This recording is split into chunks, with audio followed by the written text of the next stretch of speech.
All right. Hey guys, welcome to episode 3 of the Wholehearted WOD with Veronica and Samantha. So today we're going to talk about exercise addiction. But before we get into that, we're each going to talk about just briefly how our week of training went. So Sam, why don't you start with just kind of like what you did this week? I want to hear about your kayaking race too. And I know you did a couple Shiver by the Rivers. Yes. So it's really weird, but the winter time for me, I feel like I run more. Yeah. And kayak more. Weird. Yeah. So about a month ago, I did this kayak race. My uncle called me one day and was like, "Hey, there's this race going on the Lackawanna River with your kayak. Did you want to do it?" And I didn't know they had those things. Yeah. So it kind of goes back to, remember the one podcast, the one YouTube video you talked about how you just got to find the exercise that you enjoy. Oh, yeah. And I'm like, kayakers, man, they go hard. Would you actually kayak correctly and use the? I don't know. It is really hard. I get really tired really fast. Can you kayak very well because of your rowing experience? No, because it's very different.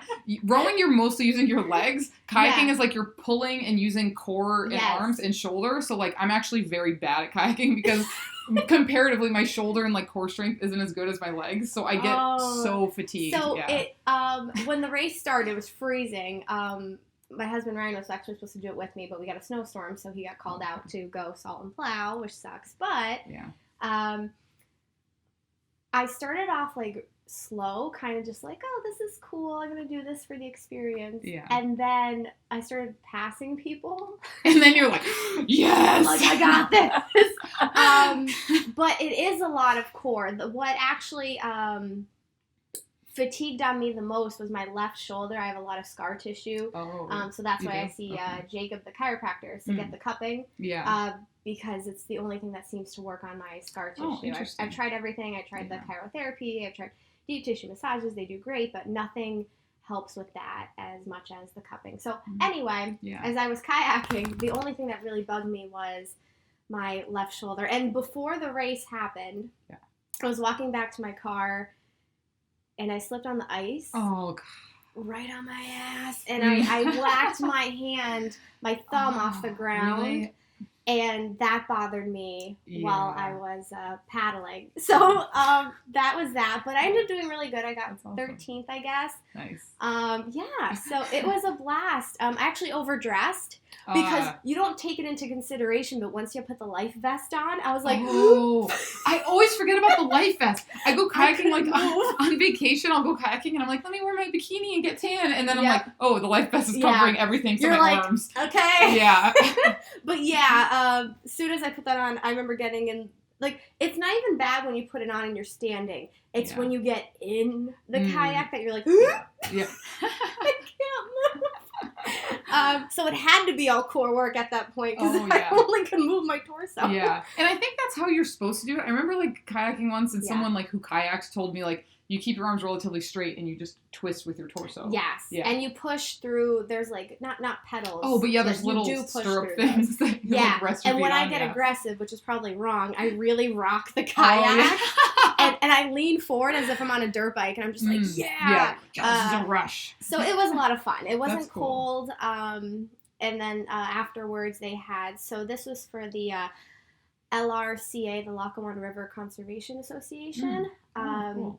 So it went to a very good cause, and afterwards they had a little dinner / thank you party at the backyard ale house. So it was really nice. That's cute. That is nice. But as far as my week of training, it's been good. I did a little bit of more classes this week than CrossFit. I did more group fitness classes at Crunch, my gym / workplace, more than CrossFit, just because we had that 10K race on Saturday. I didn't want to be sore. Yeah. So that went well. I cut a minute off of my 10K PR from last time, so I was pretty happy. Another pound. And then last night I actually did yoga at Crunch in the morning. I was going to because I had to show a new instructor how to work the surround system. So I was going to go and do like a half hour of yoga and kind of see if she needed any assistance. Yeah. And then I was actually going to try to make it to the 9 o'clock CrossFit. But yoga was going so well. Yeah. I was like, nope, screw CrossFit today. Because I feel like I did need one of those days. At the beginning of class, they say to set an intention for yourself. And I thought in my head, I really want to fix the back pain that I've been having just from jolting so much and running the previous day. Yeah. And by the end of class, when she brought the topic back up of your intention again, I felt amazing. It was so wonderful. That's awesome. So then after the yoga class, I did this really cool circuit of power snatches. I did, this was all with the weighted vest on. So I did power snatches, just 75 pounds, but I thought I was pretty pumped. That's a good weight. Chin-ups, I did 10, and then I hop over and did 10 wall balls, and then I did 10 bar over burpees, and then I finished with the battle rope in one arm in like a lunge position. Oh, so cool. I'm totally going to demo this. And then, so it's like a that. lateral raise. Cool. Oh, I should do that. But it's not a lateral raise because you're using more accessory muscles wiggling the rope, and it fatigues you more. Is that why you look so buff today? Like, oh, maybe. I gotta do that next time and see if it makes me look. It's so cool. I loved it. Really and you could also put another weight in one hand while you do the other. Oh. And then switch. Wow. That's so the other arm is still working. Yeah. Or just hold it out. You know, it's just as hard. So what you're basically saying is you skipped CrossFit to do CrossFit on your own. I did, but everybody at the gym is like staring at you. Some guy comes over to me and he goes, "What are you training for? Competition?" And I'm like, "Life, motherfucker." Functional fitness. You'll never know when you'll find a rope in the middle of the street and have to wiggle it to get somewhere. I don't know. You never know. You have to flag someone down. Oh, yeah. Like, you're using waving muscles. You don't want to have, like, the flappiness. But, yeah, that's the only thing is people give you the weirdest looks, and you're not really allowed to slam the weights. You got to put a pad underneath. So that could kind of be annoying. You got to go find the pads for it. But all in all, it was good. That's How awesome. was your week of training? This week felt very good compared to, I mean, so I basically took off like a month from everything when I got my gallbladder out. And like after a couple weeks, like I could start running, but I just didn't have motivation, to be honest. You ran this morning, didn't you? I did, yes. How was that? It felt good. Part of it's because there's a chance I'll do that Spartan at the end of April. And so I was like, okay, well, I should really start running more. Very cool. And like you said too, like I actually do like running in the cold.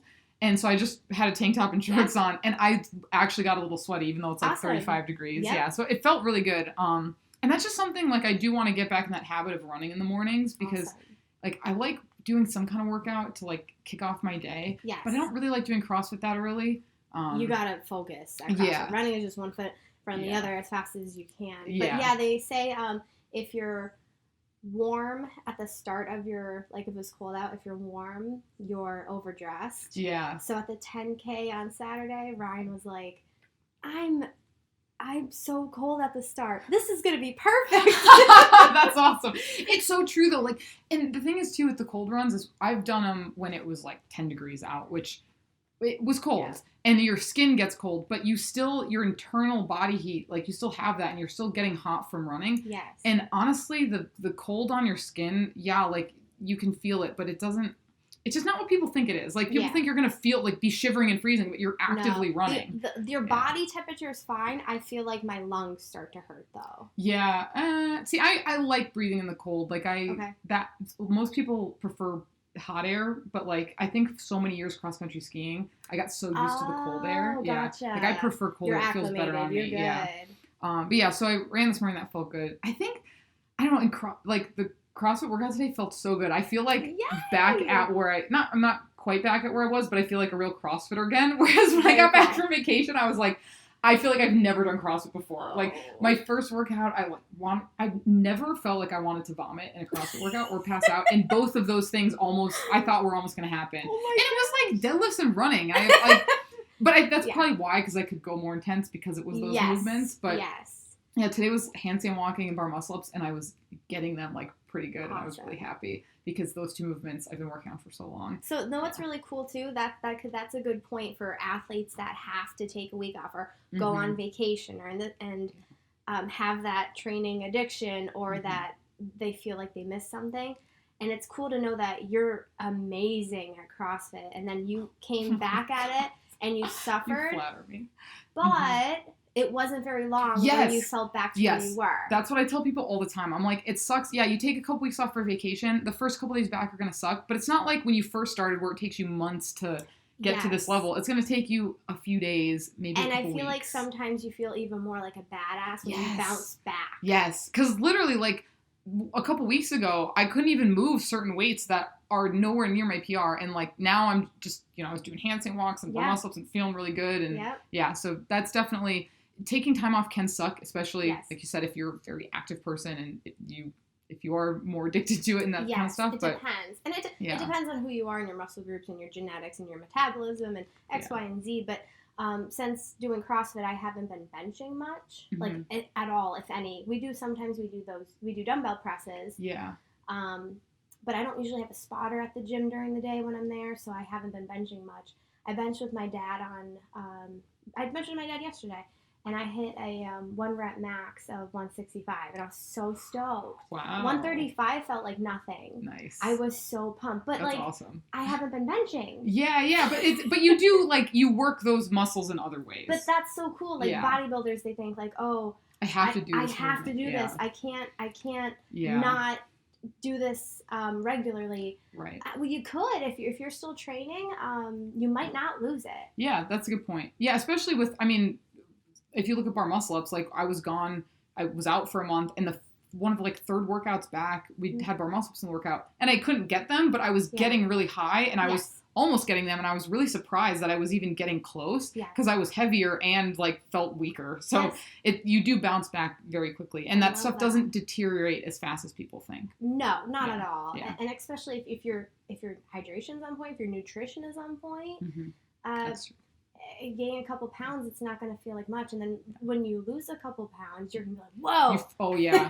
Well, for me, it was like a 7-pound swing. And so I felt great. I'm like, I feel so light. Just flying over this bar. But I think that was a good segue kind of into talking about the exercise addiction stuff. Yeah. And I guess we can start off with just kind of giving some kind of general information about what's out there information-wise. A lot. Yeah. A lot of conflicting things. A lot of biased things. Yes. It depends on who writes it up. Because you're going to have athletes of all sorts of nature backgrounds writing about this topic. You're going to have bodybuilders writing about it. You're going to have CrossFitters. You're going to have endurance runners, ultramarathon runners. Yeah. A lot of runners with this topic. That makes sense. Yeah. I can see that because that's of people I can think of that I've known that have been kind of on that end of the spectrum, a lot of them have been those more endurance athletes and runners. Yes. And it's going to vary too, because obviously if you're a professional athlete, by default your training is, for hours and hours a day. Yeah. But it's not an addiction for them. Yeah, it's their job. It's what they're doing. They have a purpose with it. Absolutely. It's different when you don't have a purpose for it and you just kind of feel like you're supposed to do it for some reason. And these people have a coach, they have a nutritionist, They have all these people in their back pocket that they could pull out and use. Average everyday people, sometimes it's unrealistic. Yeah. To overtrain, or it's unrealistic for people that do overtrain and they don't see it. So. Yeah. And I think for me, what I've noticed is because I've had times when I've felt like I've realized, yes, I am addicted to this, in an unhealthy way. How long do you think it took you of excessive training to realize that, though? So the reason why it's I think hard to recognize sometimes, especially for people who do sports in college, mainly for me, in high school we'd work out, just one practice a day, Monday through Saturday. Sundays were always off. But then in college, it's all of a sudden we're doing 2-a-days, 5 days a week, and we still have Sunday as a rest day, but there's just so much volume. You're literally, if you're not in class, you're working out pretty much. Or sleeping or eating. Yeah, every day. Monday morning, we'd have practice. Then I'd have classes all day. Then we'd have a night and an afternoon workout that was usually 1 to 2 hours. And that was pretty much every day through Friday. Then Saturday we'd have a workout. And then Sunday we're off. But because it was kind of our job in college to be on this team, to row for the school, it made sense because we're trying to be the best we can be. But what I didn't realize is then when I graduated college and all of a sudden I'm not training for anything, I still felt bad if I was only working out once a day because I was so used to working out twice a day. You felt like hungry in a way. You felt or just like I was. Need. Yeah, I just felt like, almost like if you think about like if you're like in a job and you feel like, oh, I'm not working as much as I should. Maybe you're supposed to work 8 hours a day and you only work 4 and you feel like, oh, I feel bad about this. That's kind of what it feels like. You just feel like, oh, I'm supposed to be working out more, but I'm not. And I didn't really realize that I had this. I mean, I knew about it like subconsciously and like I knew I always felt this need to train, but I didn't know it was a problem until there was one night when I normally would go to bed around like 9 p.m. But there was one night when me and my boyfriend, we were staying up late till like midnight or something. I don't remember what we were doing, but we stayed up late that night. Mm-hmm. And we're laying in bed and I'm like setting my alarm for the next morning. And I set my alarm for 4 a.m. because I wanted to go to this spin class. Yeah. It was like a soul cycle class that I was going to get for free for some reason. But it was 45 minutes away and it was like a 5:30 a.m. class. Yeah, so I had to wake up at like 4:15 or something to get there. To prepare and get there. And I needed to go before work because I was going to go straight there, then work out, and then go straight to work and like shower and then go to work and then do CrossFit after. Which a lot of people do. Yeah. Yes. But what I like. Did you just say go to CrossFit after? Yes. Yep. That's a lot of people don't do that. Yeah. No. So yeah, some people will do the morning thing, but and it's different if you're going to bed in time. But I'm like setting my alarm, looking at I'm only going to get 4 hours of sleep. And I'm kind of like, oh, whatever. And then Jordan sees it and he's like, what are you doing? Like, why are you waking up at 4 a.m.? Because I don't think I even mentioned the class to him. Oh, okay. Yeah. And I was like, oh, like I'm going to go to the soul cycle class. And he was like, what? He's like, you realize that's like not, you shouldn't be doing that. I was like, why? And he's like, you should be getting sleep. Like, what are you doing? Did you still go the next morning? No, I did not. He talked me out of it. He like talked me off the ledge, I guess. Thank you, Jordan. Yes.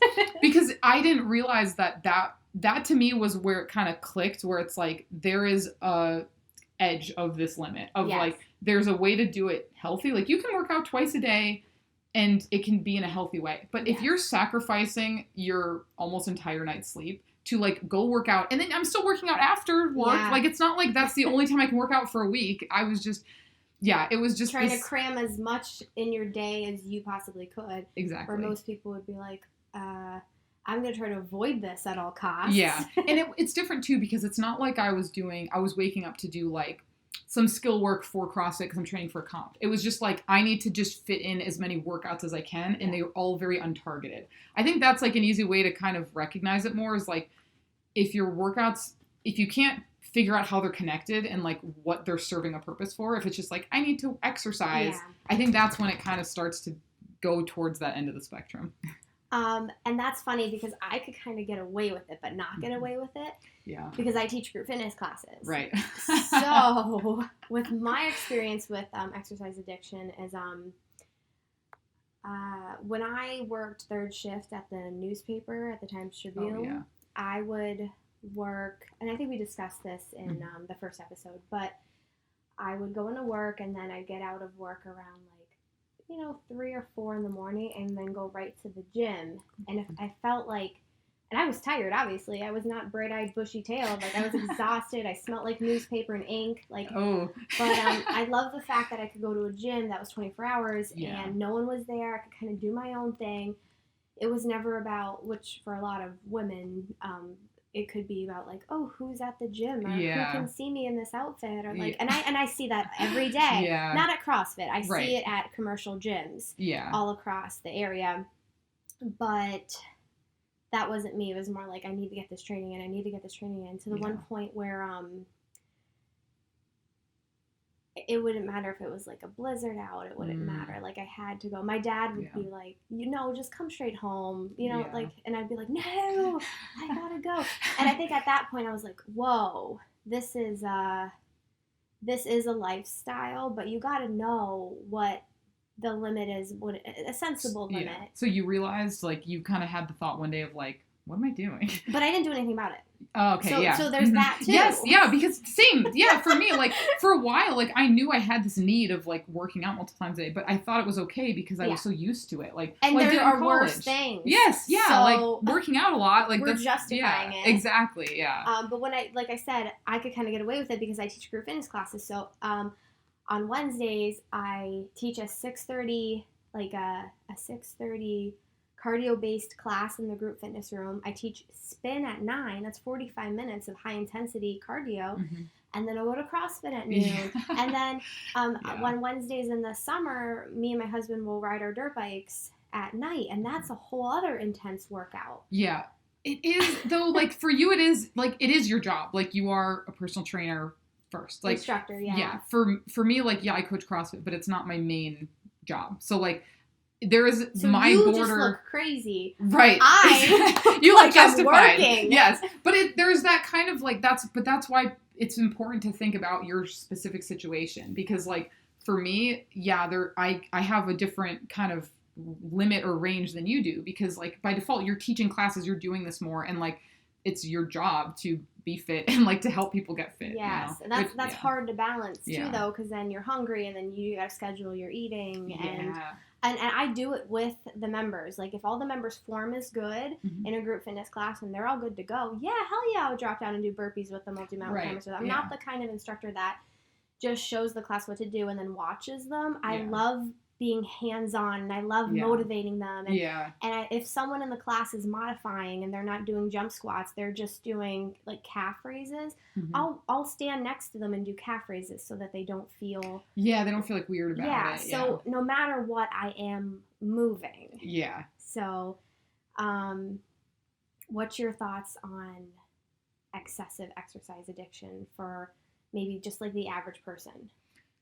Yeah, so I think like I said, like for both of us, we recognized that we either were doing too much or we had this need that we felt like we were filling. We just kind of ignored it. And so I think probably for most people, like if you work out like an hour a day and you feel like that's not enough, it probably, depending on your situation, it probably is enough. Like you might just feel like, I think sometimes you try to fill it like maybe your diet's not the healthiest or like you have a sedentary lifestyle. And so you feel like making up for those things by working out more. Because I think sometimes that was it for me. Like, oh, well, if I just work out enough, I can eat whatever I want. Which is like... Which you can't. You can't out-train a bad diet. Yeah, exactly. Like, you can...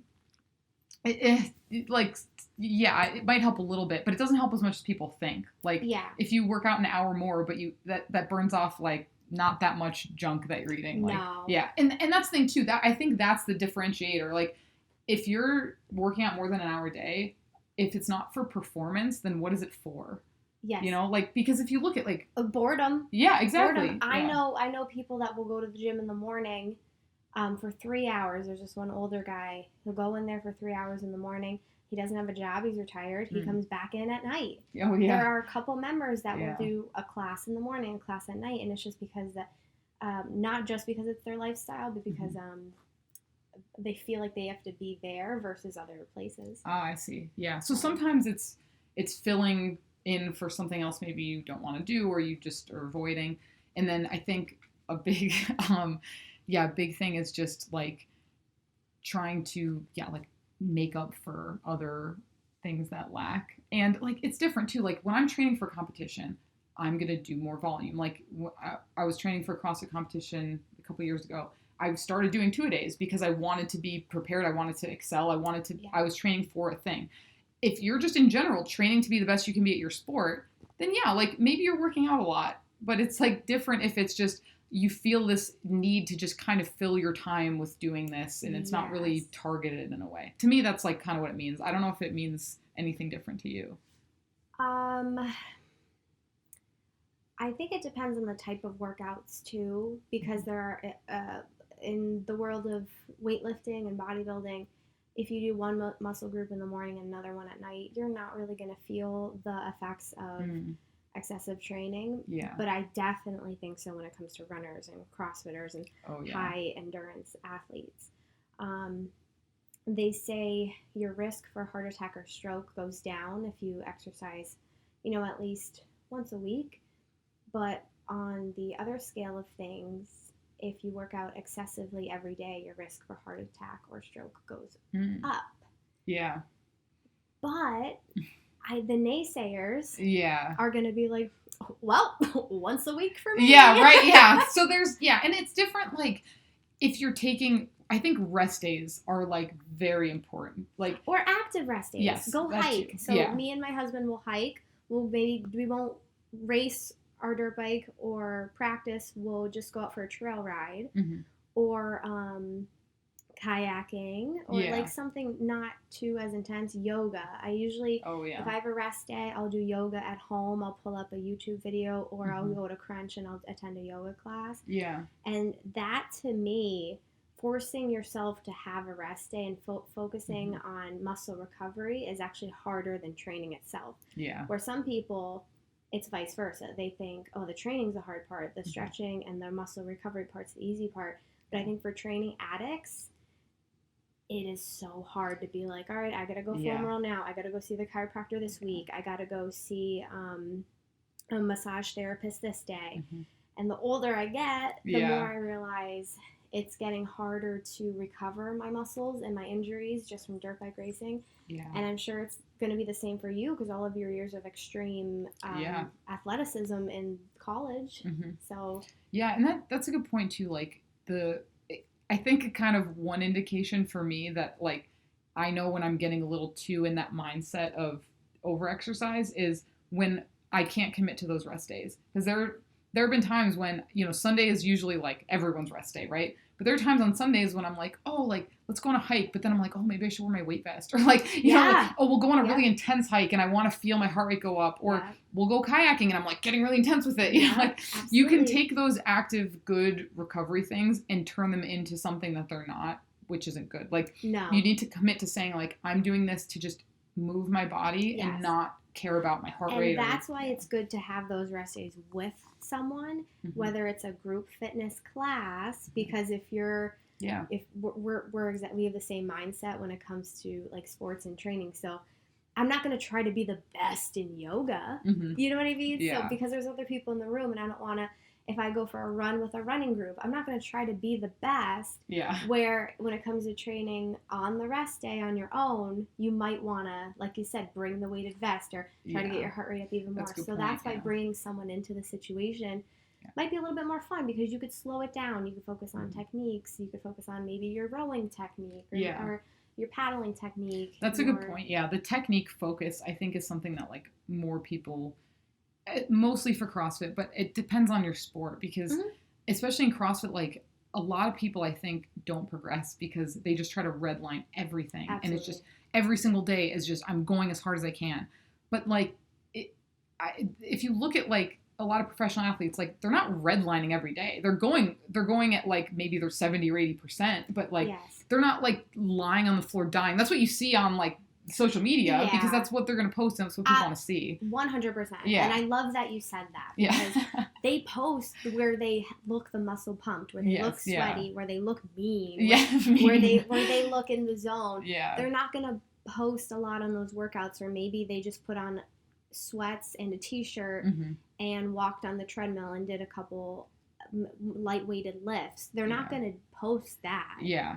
And and for me specifically, I mean, I was that athlete where when I started CrossFit for the first couple years, like, I was just going as hard as I could on every workout, not ever really focusing on the technique. And guess what? Like, I didn't really progress that much. Weights, yes, I got stronger, but with the skill stuff and all that, I didn't progress that much. And then when I actually started at CrossFit 570, I kind of changed my mindset and I was like, I want to get these skills that I have not gotten for years because it's just so frustrating. Every time bar muscle-ups come up or handstand walk or anything, or pistols, like, it's so frustrating not to be able to do them. Yes. And I used to always just scale. I'm like, okay, I'll just scale everything. But you have to pick those days when you're like, you know what? It's, an AMRAP with, like, handstand walk and 2 other movements. I'm just going to do my handstand walks the whole workout. Like, sometimes that happens. I'll do, like, 10 reps of whatever it is, power snatch, and then the whole rest of the time cap, I'm just working on my handstand walks. And you can do that. Yeah. You can absolutely do that with any CrossFit gym if they have a good coaching system. Yeah. And I love how they have the open gym after. That way, if maybe you didn't feel confident in something you did during the workout, you could deload your weight and then you could practice it on your own during the open gym hours. Yeah. And I love that as well. Yeah. Yeah. So, I mean, I know in terms of like we have our experiences with kind of training addiction. And I know you were looking up some stuff about like what kind of the more standard, I guess, thoughts are about it. I know we talked a little bit about the heart conditions and everything, but is there anything else that you feel like people just should know about that you kind of found when you're looking up stuff? I know you said like you found like there's definitely some biases, but yeah. So I think it all depends on, again, like who you ask. Runners and like top of the elite, like Spartans, they're gonna be like, nah, it's all mental. There's no such thing. Yeah.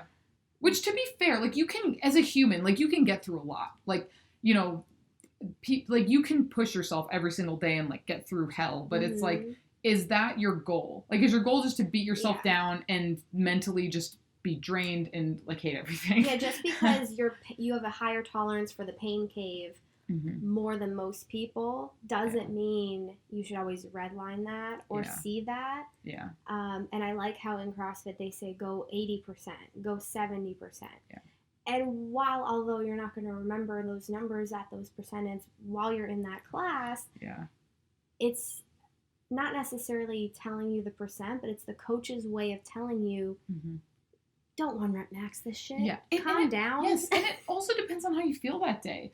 Like, there are days when a workout comes up and it's, like, really heavy squat cleans and, I don't know, biking or something. And I'm like, I look at the weight and I'm like, that's a weight I can do, but not today. Like, today I'm just not feeling it. Like, I just don't feel on my game today. I'm going to scale it because I could RX, but it won't be good for me. And I think that's, like, a distinction that kind of that training addiction falls into, where it's, like, doing what's not good for your body just because mentally you think you're supposed to. Like, because I could easily just say, well, no, but I can do the weight I should because that's what my expectations are or whatever. But it's like, well, no, I need to, you know, let my body recover and do what it needs. And, you know, like we said, these people have coaches in their corner. They get IVs. You know what I mean? They can go to extremes because they have all the resources for it. Yeah. And they do a lot of that recovery stuff, but you just don't see it a lot. Like, when they're not training, a lot of their time is spent in doing that recovery, like cupping and whatever, all that other stuff. And I love when they do, when fitness enthusiasts do post their recovery stuff in the sauna, in the ice baths, talking about it, preaching about it. But on the other scale of things too, people might think, oh, I worked out once today, I could go in the sauna for 3 hours. Or I worked out for 15 minutes. I could go in, you know what I mean? They'll excessively. So that's why the research is so blurry. Yeah. And I think maybe we need a couple more years of research with exercise addiction. Yeah. I guess, it's more so just that mental factor of like, if it's just consuming all of your thoughts and like you're trying to fit in exercise in times when it just doesn't belong, like you have your workout, like your CrossFit workout that you're doing, but then it's like, well, are you searching for weird ways to try to work out that just don't make sense? Like, you're going hiking with friends and you're like, how can I make this more intense? You know, it's like, just enjoy your hike with your friends. Well, on Christmas, me, my dad, and Ryan, we went riding. We went on the trials bike and we just like messed around a little bit, and it wasn't much of a workout. So I went home, and while we're getting ready for like Christmas dinner, I put together a circuit of the rower, pull-ups, all in like the spare room that we have with like a workout room. I have dumbbells. So I put together like a really cool 20-minute circuit, and when I was done, I was a different person. Yeah. So that's the thing too. Like, oh yeah, I know what you mean. I got done with my workout and I was like, yeah, Christmas dinner, let's go. I can eat this now. I was happier. I was more energetic. Yeah. Where before I worked out, I was like, what should I work out tomorrow? I'm gonna have to make up for missing today. So there are days where I think about that as well. And it's important to just be aware of that, because I get like that too. Like, if I'm planning on going to CrossFit one day and for some reason something comes up and I can't go, I just like fixate on it. Like I look at the workout, I'm like, oh, when am I could do this like on the weekend, but then I'm like, I'm not gonna do it on the weekend, maybe open gym. And then just that fixation on like when, like you said, like if you don't feel like you did something or you're missing out on something, just being aware of that and knowing like, okay, I just need to work on this, you know, because it's okay to like you said, I get like that too. If I don't work out for a couple days, like I'm kind of like, oh man, I need to work out because you just your body like does need it to an extent, but not as much your body, your mental state. Yeah, your mental state. Your mental state. It's crazy how it could change your mood. It's crazy how it could change your opinion on things. Food, for example, where you might feel guilty eating something, but if you make sure you worked out before, you know you're going to have a really good workout the next day. Maybe you'll be easier on yourself. Yeah. And then there are days where like I'll go to CrossFit, I'll teach a class, and then I'll come home and Ryan will be like, are you working out again tonight? And I just remember being like, and the answer was like, I don't know. And the answer should have been like, no, I already did. I'm good. Like I don't need to. What do you want to do? Yeah. But it was like, let me think about my week. If the opportunity comes up, sure. I won't say no to the opportunity. No, not at all. So I think all in all, if you feel like you have some sort of pull towards working out, and it could be any type of workout. This isn't a CrossFit ad. This isn't a bodybuilding ad. This isn't all across the board. I think it does come down to if you're aware of it and you know and you have the time, just make sure you're recovering very smoothly. Yeah. On the other side of the spectrum, if you're spending more time on the recovery and you're not seeing results, that's an issue too. And I know a couple clients for personal training, they go either way. So I don't think in between would be like the average person that sets a goal of I'm going to go to CrossFit 3 times a week and this is good. Yeah.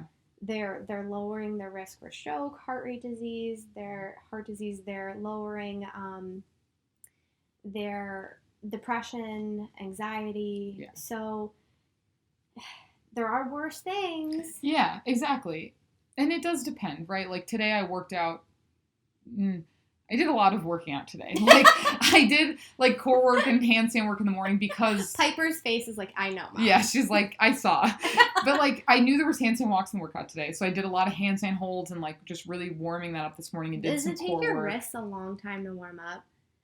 No, but if I don't warm them up enough, they will hurt in the workout. Whenever we do like heavy cleans or handstand walks or handstand push-ups, my wrists hurt so bad anymore. If it's mine, I think from doing CrossFit long enough, like at first, my first like I'd say like few months of CrossFit, I had to wear wrist wraps because when I would snatch and stuff, it really hurt my wrist. Yeah. So for every person, it's different. It takes time. I'm in the wrist strap stage. Yeah, so that it'll take time, right? Because like you're just not used to being in that position. Yeah. Eventually, it'll get better. And being a dirt bike rider, like you want your wrists to be flexible and mobile, but you're not moving them a ton. You're moving your hips and your body. Oh, so, yeah, that makes sense. And it's different positions. Like you're really in this overextended backward very position. Overextended. Yeah. People don't take that into consideration. Yeah, it is really important to warm up your wrists before doing handstand stuff. So that's part of why, I want to do that this morning because I knew it was high volume handstand walks, and I was like, oh, I do that. And then, like I said, I ran because I'm like, maybe kind of training for a Spartan. But like I said, it's targeted stuff. It's not like I feel like I need to run because like I need to do it. It's just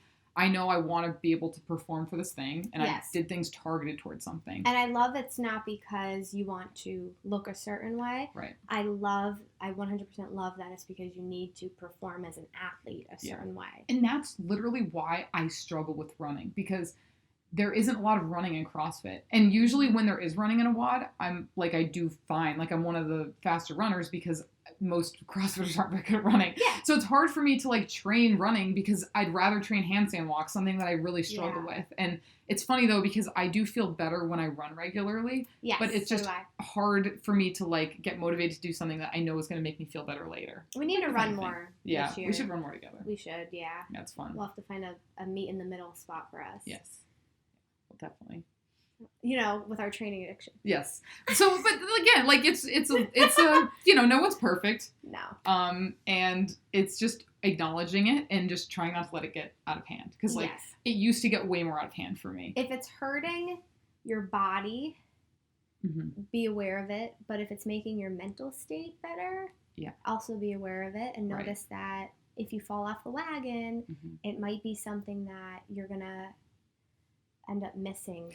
Yeah, and what's very important too, like you were saying with the mood thing, when I hurt my knee skiing like 2 years ago, for 6 weeks or longer, I literally couldn't, like, there was a while when I just couldn't use it at all, and I was on crutches, and I got so depressed, and I didn't know why at the time. I was just like, I feel like I don't understand, like, I just felt so just, I don't know, like I wasn't myself. You have the anxiety of I can't do this, or I can't perform this well, or there goes this. But it wasn't like, oh, I know I'm having an identity crisis because I can't work out. It was just like I felt I was having this identity crisis and I didn't know why. And then I realized at a certain point it was just because being an athlete has always been so intertwined with my identity that when I couldn't do that, I didn't know who I was. I love that. Yeah, and so that's very important for athletes to recognize, because like being an athlete still very much my identity, but the fact that I know it is like, I know I can handle it more if something were to happen, because that's what happens is athletes, they either end their careers or something happens and then that's no longer part of their identity and they don't know what to do. Yeah, it's crazy. So you went skiing this weekend too? Snowboarding. Yeah. How was your knee and everything then?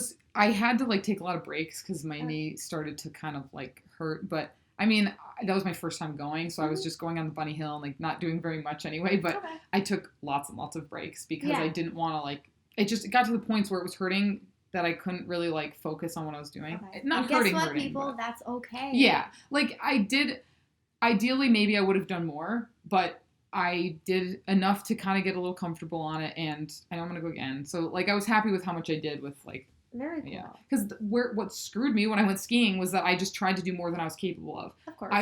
I was getting tired, and I knew I shouldn't have gone down that second flue. But I thought, all my friends are going, like, I'll just do this one last run, and I'll be fine. And I remember looking down the hill and thinking, I'm really tired. But it was kind of like past the point of no return, and then just that rest is history. I was out for like I couldn't walk normally for like 6 months. And it's the stupidest things, right? So like when I crash on my dirt bike, sometimes it won't even be a high-speed crash. It'll be a stupid little tip over, and I'll hurt my shoulder, and I'll go, what do I do? The first thing that comes to my mind before, am I okay? Do I need to go to the hospital? Is there goes my shoulder days. Yes. Oh my God. Yes. Okay. Literally the exact same thing happened when I fell skiing. Like there was maybe I slid for like 20 feet, so it was maybe like 5 or 10 seconds. Yeah. My very first thought was, damn it, I can't do the CrossFit Open. Like I was like, am I gonna be able to do the Open? Because I could feel like it felt like my kneecap dislocated. That's what it felt like, because I could feel the bones rubbing against the thing. So I was like, I know my knee is going to be messed up. Yeah. And the Open, I think, was like in a month. And I was just like, oh man, like, am I really Open? And that's crazy. And it's crazy that that's your first thought. But that's how you know, like, especially if you're not like a professional athlete, or it's not your, you know, like. Yes, it's weird. It's a little weird to that being your first thought, not like, oh, am I okay? Or like. I think it's like the warrior aspect, like the warrior beast mode in you that's like, I'm a soldier. Like I gotta keep going. I gotta keep doing what I have to do. I can't afford a setback. Yeah. And most people don't understand that until that happens to them, and they think, oh, now what? Yeah. And I know every dirt bike rider has been there. Every athlete that truly loves the sport or has a training addiction has been there. Yeah. Like that. So I think a good kind of closing. Awesome. All right. Well, hope you guys like this. If you're watching YouTube, please like the video and subscribe. If you're listening on Spotify, I don't know, give us a rating.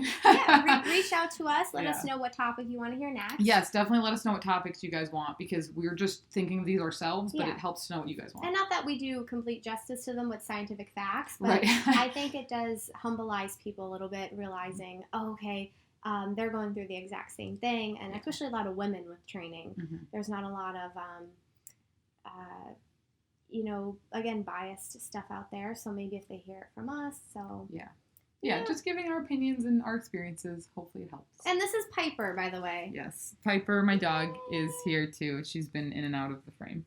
And hopefully you can't hear her scratching too much on the audio, but we'll see. She was itchy. Yeah. All right. Well, we'll see you guys next time. See ya.